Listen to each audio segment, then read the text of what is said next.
I always want to know my audience, and so I need to do a quick checkup with you guys and see who I'm talking to. You know that we have been in a series on uncensored love, sex, dating, all that kind of stuff. And so when we talked last week, John talked about dating, and I don't think he maybe got an accurate picture of where you guys are at. So I just wanted you to be completely honest with me, and we're going to do this about a quick raise of hand. How many of you are dating somebody right now?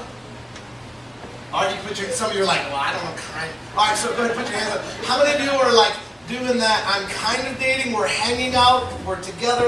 How many of you are doing that thing, which is kind of like dating? There's a couple people raising their hand. Okay. How many of you would like to be dating right now? How many of you are not dating, but you're not dating on accident? Like you wish you were dating, but you're not dating? God, I was like, I'm not gonna raise my hand. I mean, like a loser. How many of you are not dating on purpose? Like I'm just not interested right now? That's awesome, because that's one of the things that if you ever listen to John talk about dating, he will say, man, just don't do it.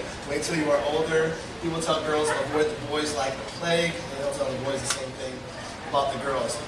Well, last week John got us started with a little bit of talk about some guidelines and some things for dating. And you know, this might seem like a strange topic to come to church and to hear someone talk about sex and dating and your love life and all these kinds of things. But actually, God has called us to live our lives in a way that would please Him. Live our lives, the Bible uses the term holy. But basically just live it in a way that's going to be pleasing to Him. And that has to do with every single one of our relationships, with our families, with our friends, and even with people that we start to be romantically interested in. Whether you're calling that falling in love, which we'll talk about that term tonight too. So last week, John began talking about this. Tonight I'll talk about it, even in a couple more weeks. I want to look at some quick review of what John talked about last week. That is the first slide. John talked about some guidelines for dating. He offered kind of like a checkup in your plan if you're going to be dating somebody. Even the one before that. Yeah, there we go, last week. And his first question was, is he or she passionate about Christ? I have seen too many relationships, both dating and even more sad, marriage, get messed up, where there's one person that is chasing after Jesus Christ and another person who is either kind of like ho-hum about it or not interested at all. And I've seen it mess up too many relationships. And so that should be one of your first questions. The second question is, do they help you go deeper in your relationship with Christ? Is this person actually beneficial to me as a Christian? Now, I made this mistake when I was a teenager. Right after I became a Christian, I was kind of like, oh sweet, so I could just date all these Christian girls and they're all cute and I'm going to do this and it's all good, right? Well, that doesn't make sense because there were a lot of relationships that I've seen, including ones that I was in sometimes, where both people were Christians or claimed to be following Christ, but that wasn't enough. So that was one checkup that he said that you have to make sure this person helps you go deeper in your relationship with Christ. Third question John asked last week was, does this person fit into my priorities? Hint, hint, God first. And so if they don't fit into that list of priorities, if they're not willing to be second or even a lot lower than that, like John talked about, God first, your family and friends second, and well, depending on how you feel about like school and your sports teams, you know, somewhere down in there, after God first. The next question was, could I spend the rest of my life with this person? Sometimes I see, especially high school relationships, where people are willing to overlook these huge faults. Like a boyfriend that's a total jerk, or a girlfriend that will like drop you and then call you back, and they overlook these huge faults because they're just like, oh, that person. So, but they don't see those things. And so when you ask yourself, could I spend the rest of my life with this person? You really have to be honest with yourself on that call. And then the last question was, am I settling? That's a pretty scary question. If you word it that way, is this the best for me, or am I dating just for the heck of it? So this is what John talked about last week. It took me about 4 minutes. Don't tell him that he took 30 minutes to talk about something that should have only taken 4 minutes. But this is basically what John talked to you about last week. And he said these are some guidelines for dating. Now, even before we get into talking about dating, you know, I want you to think about last week. Our topic was kind of focused on that other person, that person that you might be interested in dating. And today I'm going to make it a little bit more personal, and I'm going to ask you to look inside of who you are and what is your motivation in seeking a dating relationship. Not so much on that other person, but on you yourself. And so as I did the hand raise thing earlier, I saw that I have some people who are dating, some people who are not dating for different reasons. Some people are kind of in that dating. So either way, we got people of all kind of different stages when it comes to that kind of stuff tonight. So this should be good. So the question that we look at tonight is a big question. And when you're seeking these relationships, the big question tonight is it love or is it infatuation? Now, many of you have heard that word before, infatuation. And we're going to do some tests tonight. We're going to kind of put your love through the crucible, which basically means we're going to like boil it down and try to get at the nitty-gritty of what really is it. Is it love or is it infatuation? Now, infatuation is defined as a foolish or extravagant passion. Now, what's really weird is it starts talking about that, that's not good in your dating relationships or this person that you want to date. But my brain, my mind, cannot get around one other idea that, in fact, I have been convinced that this is how I'm supposed to pursue God. That I'm supposed to pursue God with a foolish, extravagant passion. And now by foolish, I don't mean like make a fool out of myself, like be goofy. But what the world will often call foolish are things that we might do when we follow Christ. Things that don't make sense to everybody else because they don't really get who God is. And to them it looks foolish. And I'm okay with that. If you're going to call me a fool, but I'm chasing after God, hey, I'm a fool. And extravagant. Over the top. Way extra. That's how I want to pursue my God. I want to have this foolish, extravagant passion for my God. But really, I don't want to have that for a boyfriend or a girlfriend. So as we talk about love versus infatuation tonight, we're talking about the relationship that you would seek with someone that you are dating, that you're interested in dating, down the road that you might be interested in dating, and then also looking at how are you feeling? Is it love or is it infatuation? God's Word is full of a ton of people who were infatuated with other people, other gods, idols, other pursuits in their life. And so tonight we're going to specifically look at a few tests to make sure that our feelings for others are based on love and not based on infatuation. If I was going to tell you my story, I wish I had this nice little clean story of how I pursued my wife in a total God-centered way, but it wasn't like that. When I met my wife, some of you have met my wife, Jenny, basically my experience was I saw her at a party, I thought she was hot, and I decided to get to know her. And so I saw her across the room, and I'm like, I need to know that girl. And I was probably 19 and she was 18. And so there was some other guy that was talking to her, and I called the guy away from her. I talked to him for like 2 minutes to make it sound like I wanted to talk to him, and then I'm like, hey, I'll see you later, dude. And then I went over and I talked to her. And so I talked to her for like a half hour that night, and then pretty much liked everything that she said, was interested in getting to know her more, mostly because she was hot, but also because she was pretty cool. And so over the next 2 weeks, I talked to her every day, either on the phone or we were at school together. We both went to Western Michigan University, and I would bike across campus.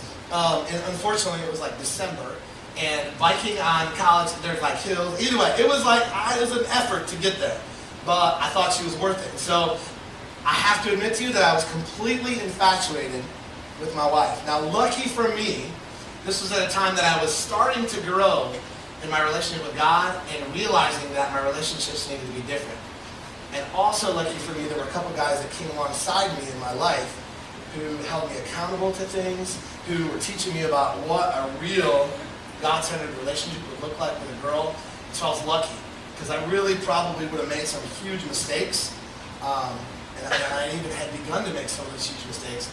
But what's so cool about our God is that He loves you right where you are, even if you're making mistakes, even if you're just screwing up completely. But He refuses to leave you that way. He wants you to grow. And so, even though I was kind of messed up a little bit at the start, God still was able to begin to change my heart, begin to change Jen's heart, and our relationship really began to grow into what it should be. So, anyway, I don't suggest that you try that strategy that I just used, although it totally worked that night. That guy left her alone last night, and I got to talk to her. So either way, down the road, and things went the right direction, and so I would encourage you to start with the right direction. All right, let's look at those tests. There is about 10 things tonight that we're going to look at to show the difference between love and infatuation. Now, I know what's going to happen tonight is that any of you who raised their hand and said, yes, I'm in a relationship, you are going to listen to these, and you're going to go, well, not me. Oh, I've got a friend that totally describes them.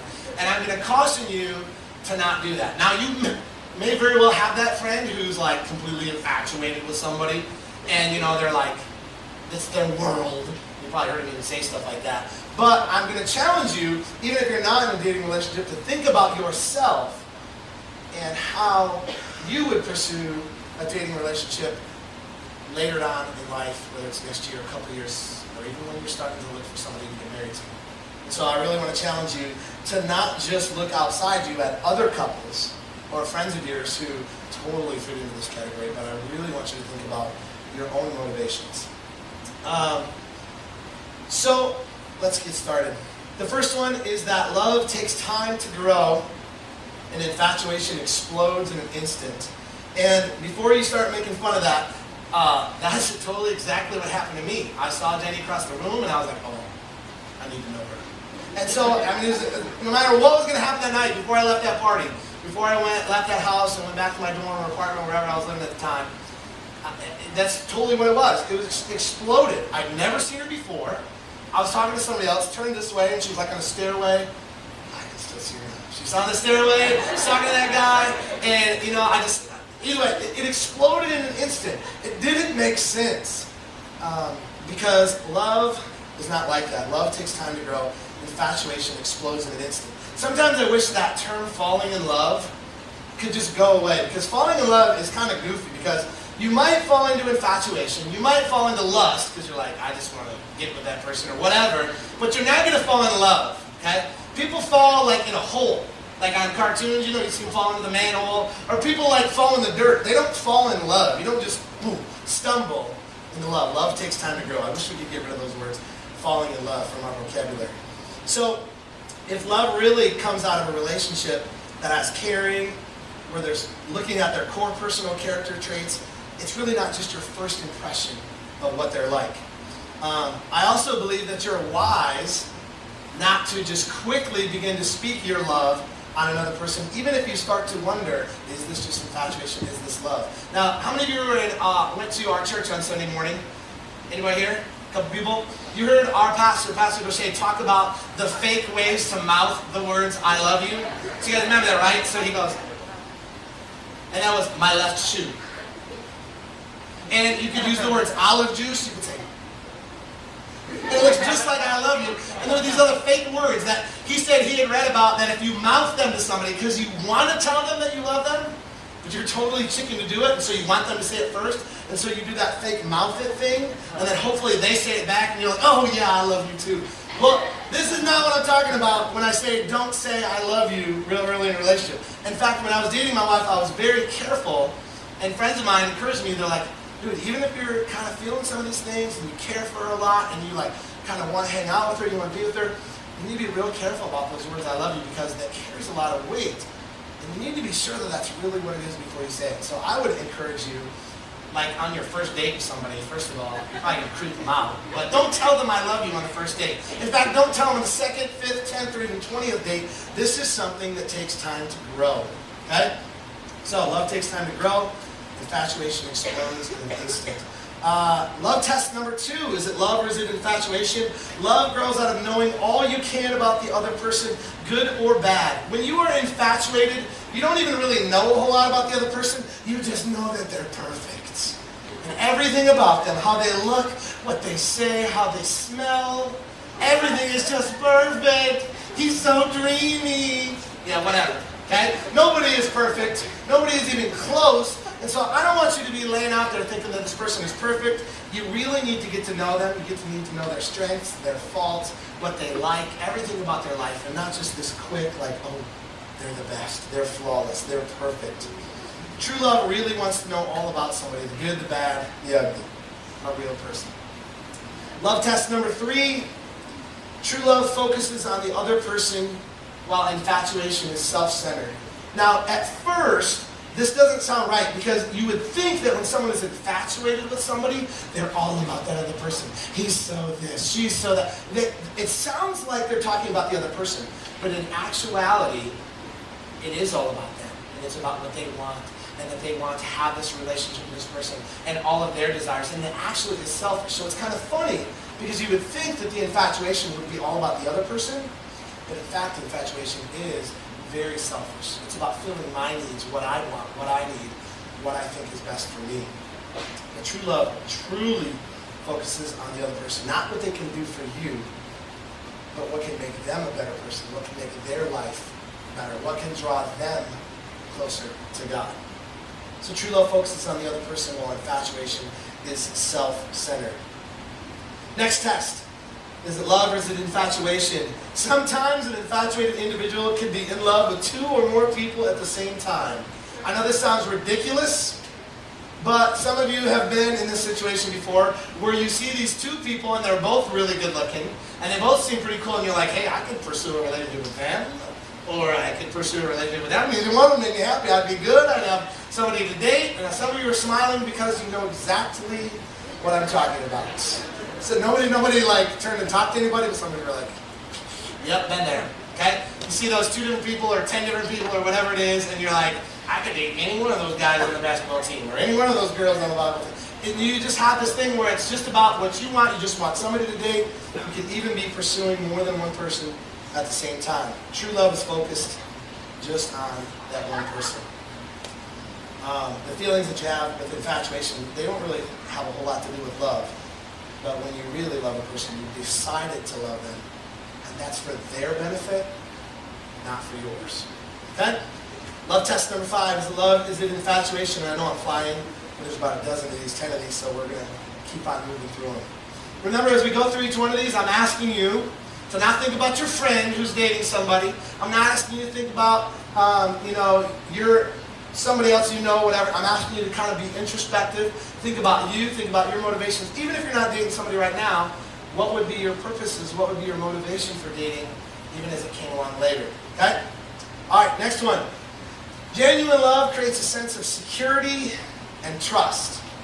An infatuated person often feels jealous because he or she doesn't trust the other person. Somebody who's infatuated, their whole being is tied up in that person. And when that other person talks to somebody else, gets a text from somebody else, looks at somebody else, they freak out. And some of you are now smiling because, actually I just saw a few people like elbow the person next to them like, yeah, you always do that. If I ever even talk to your boyfriend, you freak out. And so some people who are infatuated, they get overly jealous. And again, this is that idea that when you're infatuated, it's selfish. It's all about me. And so when you have genuine love, there becomes a sense of security and a sense of trust. You don't worry about that you have owned that person or whether you are their mind or anything like that. It really is for the benefit of the other person. And when they know, you really, they'll trust you. And when you know them really, you'll trust them. Jealousy is often a sign of a lack of trust. So that seems to be the way it always works. And that lack of trust is pretty much a sign that it's infatuation, not love. Next one. Someone who's infatuated loses his or her ambition and interest. Oh man, that kills me when that happens. It's going to happen to so many students at Element. They lose their ambition and interest in everyday things, and they even start to daydream. They have unrealistic ideals, and they won't, things that won't ever really happen. When a person in love works hard to better him or herself for the other person's benefit. I can tell you that as part of my marriage, and being married for, almost 14 years now, a lot of the things that I do, because I love my wife, are for her benefit. They're not to get, sometimes you hear people joke about brownie points, like you do something nice just so they'll do something nice back, or you do something nice so you can earn their affection. I don't do those things. When I first got married, I always would try to do something nice for my wife so that she would do something nice back. Or I would always try to do something for her so she would do something for me. But when it's genuine love, you do things just to make them a better person. There's times when my wife does this for me. She'll say, hey, I'm going to take the kids out. She did this just yesterday. She's like, hey, you're speaking tomorrow night, and I'd really like to give you some time to work on, to practice your message, make sure it's all set, ready to go. I'm going to take the kids. We're going to walk down to the park. Just give me an hour of peace and quiet. That's exactly what I needed. That's not what she wanted to do after a long day, but she did the things that were better for me. When you have a relationship that's centered on genuine love, the other person will do things that are for you. Not to get something back, not to get something in return, but just because it makes you a better person. I mentioned earlier that I've seen some students kind of fall into this trap where they start to lose their ambitions and lose their interest. Man, whether it's they quit a sports team, they drop out of a club, they lose their friends, they quit coming to Element, they quit going to anything else because they're sitting around waiting for that person to call or waiting for them to text. They're spending every waking moment with that person. This is another one. This is really hard because it would be real easy at this point to think about some friends of yours this has happened to. But even especially those of you that are in your relationships right now, this happened to you. Are there things that you used to do that you don't do anymore because you're dating somebody? Are there friends that you used to hang with that you might even blame it on them, but chances are they could have something pretty good with you? Are there things in your life that you have dropped, shied away from, or just stopped altogether because of this one person? This is when you start to ask yourself, is it love? Is it infatuation? As we're going through all these things in this list, remember what we talked about at the beginning. This is not like, I'm not here to give you a dating seminar. I'm not here to tell you like how to choose your mate in life. Remember, this at the beginning we talked about that if God really loves us and He's asked us to do three things: love Him in return, love others, and serve the world. That part about loving others, that even has to do with somebody that you're interested in dating or that you are dating. So when He calls us to live in a certain way, it even has to do with this very personal part of our life. So I don't want you to just be like, hey, this dude's like a therapist, he's like trying to tell me how to find a boyfriend. No, I'm not doing that. I'm trying to talk to you about how God has called us to love other people, not to be infatuated. Now, when we just talked about that one about people who lose their ambitions, their interests because they are just completely wrapped up in this unreal expectation of what their relationship is going to be, we need to listen to this fact. Infatuation feeds off of the relationship. Love builds into that relationship. Infatuation feeds off the relationship, while love actually builds into the relationship. This means that when we're talking about infatuation, the person cannot survive without that relationship. They even say things like, if he broke up with me, I'd die. If she dumps me, I don't know what I'd do. Because infatuation feeds off the relationship. And just like if you don't eat, if you don't feed yourself, you will die. Someone who's infatuated with someone else, if that person broke up with them, they wouldn't know what to do with themselves because their complete relationship has just been based on that infatuation and they're feeding off the relationship. Now, does that mean if you break up or if your relationship changes, it doesn't hurt and sting a little? No, it still does. But it doesn't wreck you like it does when you are completely infatuated with that person. On the other hand, it said, love builds into the relationship. When it's actual love, this is going to help both people grow as individuals, which then is going to bless their relationship. Next test, love versus infatuation.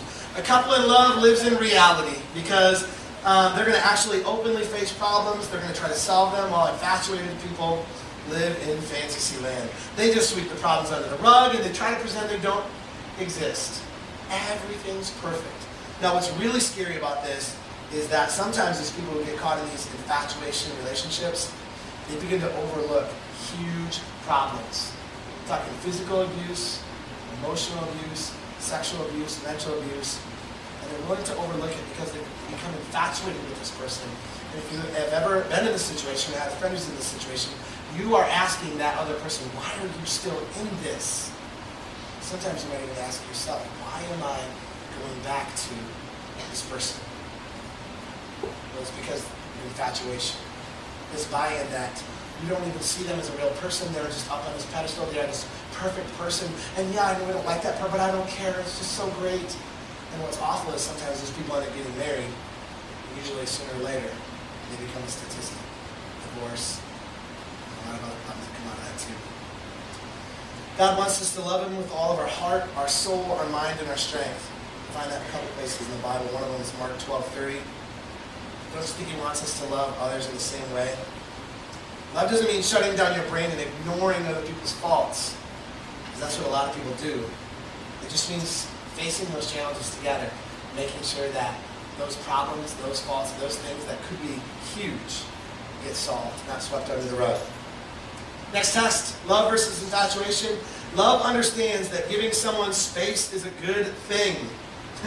Infatuation imagines that love means intense closeness 24/7 all the time. Some of you know those relationships. Some of you have been in those situations. Some of you are in those relationships where this person is with me every second of the day, and when they're not with me, my phone is out because I'm waiting for a call, waiting for a text, and when I'm with them, my shoulder touches their shoulder, I hold their hand even when people aren't looking, because I don't want to look like I'm infatuated, but I am infatuated. And it happens all the time, where they kind of have this 24/7 intense closeness because they can't get by without it. People who are infatuated need that, because that's the only thing that reminds them, okay, he still loves me, or she still loves me, and we're still together, and I have to have that. Because if I don't have that, then I'm not sure. Whereas real love is based on something more. Love understands that giving someone space is a good thing. Infatuation imagines that love means intense closeness 24/7. If you've been going out with somebody for a while, and they are still calling or texting you 5 or 6 times a day after school in the 6 or 7 hours, that's a sign that you're dealing with infatuation, not with love. I mean, that doesn't mean that you don't want to talk to the person or that you avoid them or hey, don't call me. That's not what it means. But if you are depending and relying on that 24/7, it's a sign that it might be infatuation, not love. If you don't both live separate lives and have some time away from each other, well, then your relationship has a lot more to do with infatuation than love. Next one, we got 4 more. Love versus infatuation. Physical attraction is part of true love, but it's not everything. It plays a minor role. I was completely honest with you guys when I told you that I saw Jenny for the first time. I thought she was hot. I wanted to get to know her. I'll be honest with you guys as well. If I look across the room and I don't think she's good looking, I'm probably not going to pursue getting to talk to her. Now, you think that makes me shallow? I don't know. But I think there has to be some initial attraction before you're going to want to take the next step to start to talk to them, ask them questions about their life, find out who they are, find out about their relationship with God. But that initial attraction is different than if the whole relationship is based on that physical attraction. I mean, I don't think it's a problem when you're attracted to somebody and wanting to seek a relationship with them. It might catch your attention at first, but that's not what actually builds a relationship with love. Next one. Love versus infatuation. A couple in love usually expresses physical affection later in their relationship as opposed to earlier. When people are infatuated with each other, usually they are very quick to be physically attentive to each other, physically attracted to each other, and physically affectionate towards each other. And whether you want to talk about kissing on the first date, whether you want to talk about whatever it is, more than that, on the first date or within the first week, I know that's kind of awkward to talk about, but people who are in infatuated relationships, it's built on that quickly. And in my experience, those never last. And so, and even on top of that, some people are like, well, that's just the way it is. But you can live different. You can build your relationship on love. Now, I'm not saying that, later in your relationship, that it's not okay to have some parts of physical affection be a part of your relationship, obviously with limits, obviously with guidelines.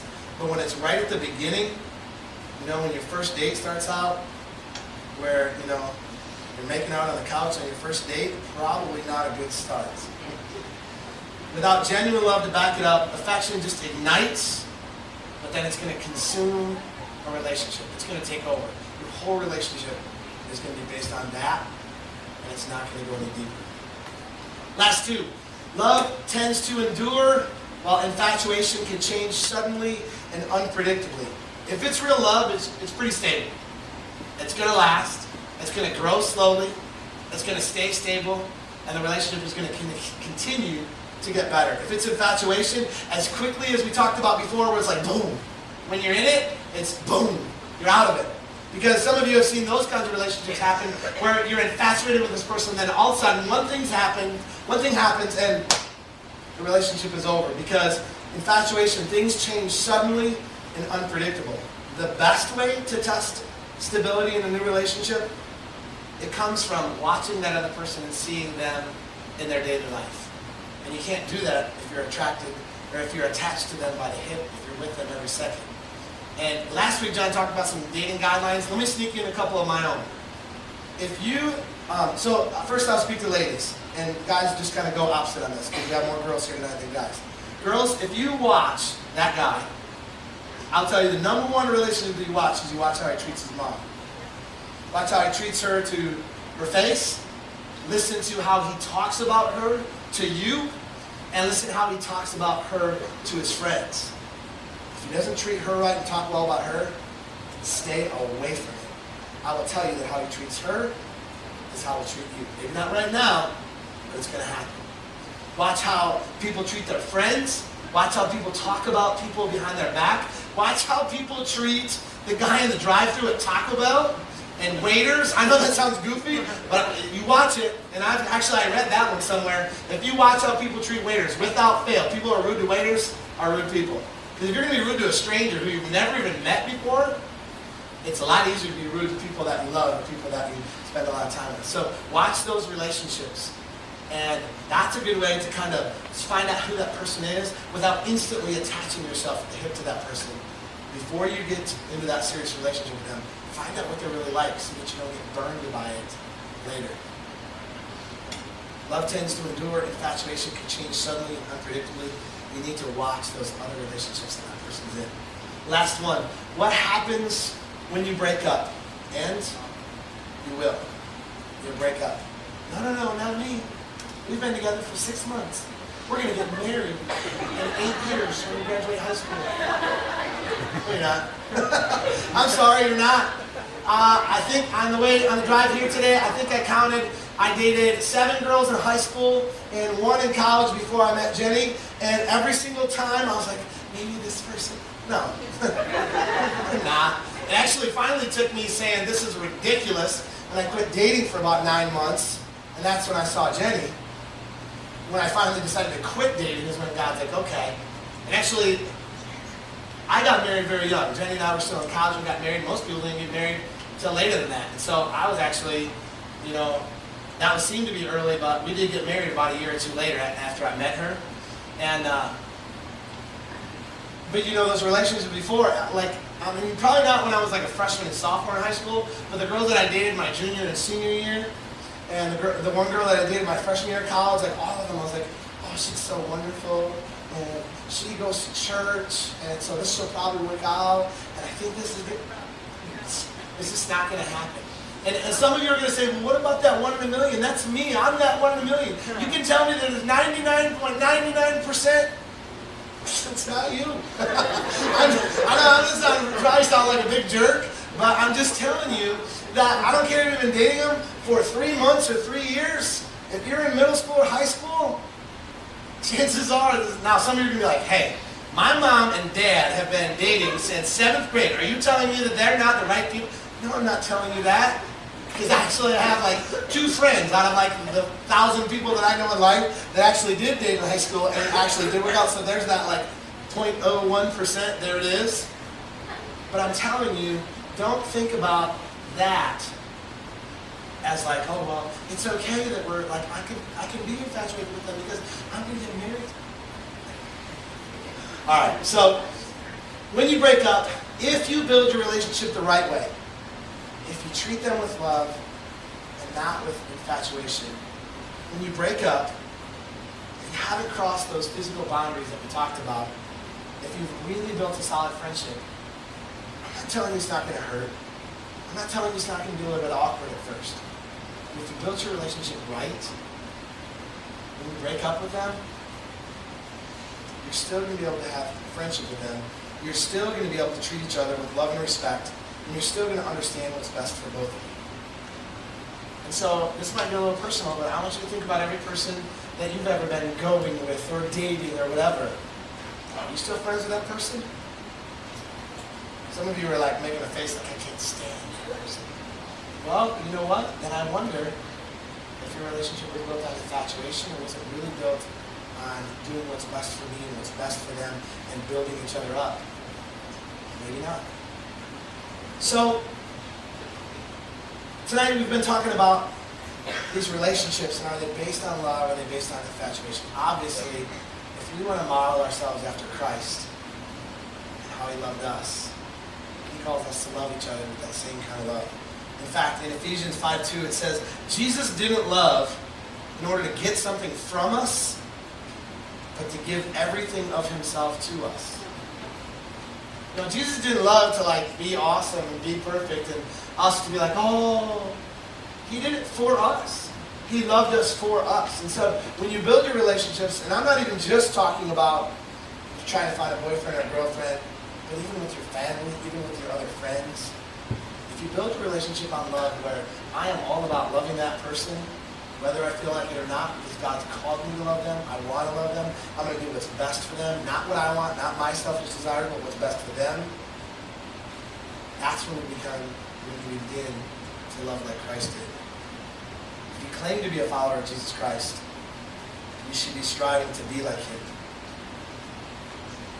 When it's love, it's selfless. When it's infatuation, it's selfish. When it's love, you're thinking of others first. When it's infatuation, it's all about you. As we talk about the difference between love and infatuation tonight, I just really encourage you. Any of you who talked about being in a dating relationship, I really encourage you to look within your relationship. Later, weeks, months down the line, these are some things that you need to take to heart as you look at, first of all, do I even want to get into this? Most of the adults around here will encourage you, no, just wait. I don't mean just wait to have sex. I mean just wait to date. You don't even get into that. You'll be a lot better off in the long run. If you build your relationships right, though, whether it's in dating or whether it's with your friends, if you build them the way that God has showed you to build them, by loving other people first, you'll find that things in your relationships move smoother, they move easily, and both of you will be more blessed by it. Love versus infatuation. Genuine love versus infatuation that's foolish, extravagant passion for something that is out of priorities. Yeah, I have that foolish, extravagant passion for God, but other stuff, it's just not worth it.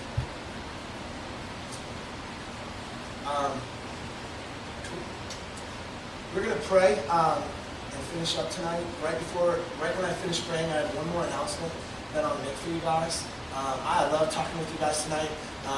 Sometimes we have a night where we have a very heartfelt connection with God, and sometimes there's things that are just more practical. Things that have to do with your regular everyday life, and God always has things to do with your regular everyday life. But there's sometimes you just go away and you just have this kind of sense of God, and you know that He has grabbed a hold of your heart that night. I hope that tonight He's grabbed a hold of your heart and your mind when it comes to your relationship, because sometimes there's a feeling that is there that is so strong that just dominates your experience with God that night. Sometimes there's this thought pattern that God begins to change within you. God wants to do both. He wants to change your heart to be more like Him, and He wants to change your mind to be more like Him. Because He's not just some God that's off there. He's a God that's interested in your regular, everyday existence, not leaving it as a regular, everyday existence. He's called you to live a different life. An element we call an extraordinary life. So, let's pray. God, we thank You for meeting with us tonight. God, I thank You for Your Son, who's an example of what true love is. God, that He gave up everything for us, that He did not love us in order to get something from us, but to give everything of Himself. In this Easter season, we remember His very life given for us. God, thank You for Your word that reminds us of that. God, I pray that You would be in our minds and our hearts as we think about our relationships with family, friends, but even especially as we think about dating and people that are interested in dating and our relationships. God, You want to be in control of all of our relationships. And so, God, we ask that Your love would be an example to us. Amen. All right, give me 2 more minutes. I want to make a quick announcement. Unless it's the first time here, all of you guys have met Pastor John. Most of you know his wife, Ollie. And almost all of you guys know who Matt is, our junior high pastor. He's usually with 5th and 6th grade over at the church on Wednesday nights, but you see him on Friday nights, you see him all around, and his wife, Julie. All 4 of them are out in Colorado Springs right now, and they're attending something called a prayer summit. And while they are there, basically it is like a 3-day meeting where they do one thing. Can you guess what it is? Yeah, they pray for 3 days. And I'm not kidding, that's all they do is meet together and pray. Now they have some focused prayer meetings where like, hey, we're going to pray for this kind of stuff. And then we're going to have this time, we're going to pray for your home ministry. And then they have times where like, hey, we're just going to get together and pray. So while they're there right now, those 4 people, John and Holly, Matt and Julie, are praying specifically for Element Student Ministries, for you. They're probably praying for a lot of you by name, and they're praying for this place, and they're praying for our whole group. Now, while they're there, I completely and fully trust that God's going to meet with them, and John's going to come home, and John's about my best friend, and he's going to talk my ear off for about 4 days. He's like, Aaron, this is what God is saying, this is what we need to do, we need to change everything, we need to go out and do this, and we need to buy this, and we need to, and he's going to have all these ideas, and they're not John's ideas. And Matt's going to have all these ideas, and they're not Matt's ideas.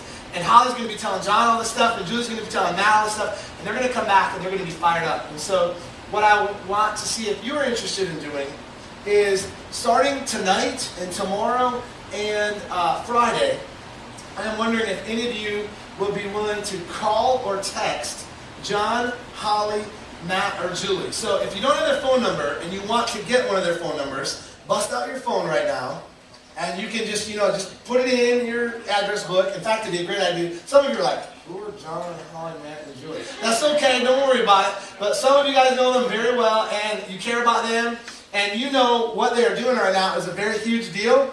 And so I would love to hear from the four of them that they got flooded with texts. Probably be better even to do text than calls, because especially, they're all going to be like in this quiet prayer. Actually, the prayer meetings aren't quiet, but they're all going to be praying, and then phones are going to start ringing like 10 times in a row. That's probably not good. So maybe we'll stick with texts. But even if you just want to, a couple words, hey, I want to encourage you. I love you. Or, hey, we're praying for you guys. Hope God does big things. If you want to put one of their numbers in your phone right now, if you don't have them, I would encourage you. Ladies, if you know Holly and Julie, they would probably love to get texts from you. Fellas, let's be texting John and Matt. I mean, you can text anybody. But it would be really cool if we could flood them with some texts tonight and tomorrow. And so I would love if you guys could do that. Thank you so much for coming tonight. You are dismissed.